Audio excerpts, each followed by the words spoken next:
Áróður gegn Þýskalandi. Við heitum Sóley og Emma og við ákveðum að kynna okkur áróður gegn Þýskalandi. Áróður. Á þessu plakati sjáum við 3 menn, ítalskan, japanskan og þýskan, sem eru teiknaðir á mjög ýktan hátt. Þetta er gert til að gera lítið úr þeim en á sama tíma sýna þá sem hættulega og óheiðarlega. Textinn The enemy laughs when you loaf þýðir að ef þú sinnir ekki vinnunni þinni þá hlær óvinurinn. Þetta setur pressu á fólk að vinna meira og vera duglegt.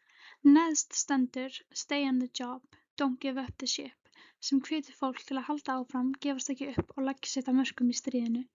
Markmiðið er að hvetja almenning til að vinna mikið með því að láta þá finna að leti hjálpi óvininum.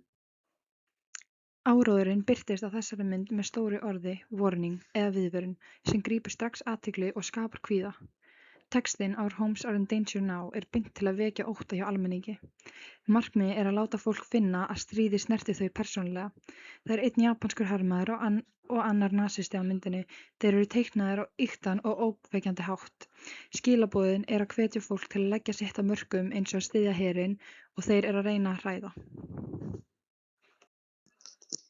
Áróður. Óvinurinn er skýrt sýndur á þessu áróðursplakati. Myndin sýnir Adolf Hitler að skoða teikningar. Það táknar Þýskaland og nasista sem óvininn. Textinn Think it's your job to outthink the Axis er hvatning til að vera klárari en óvinurinn.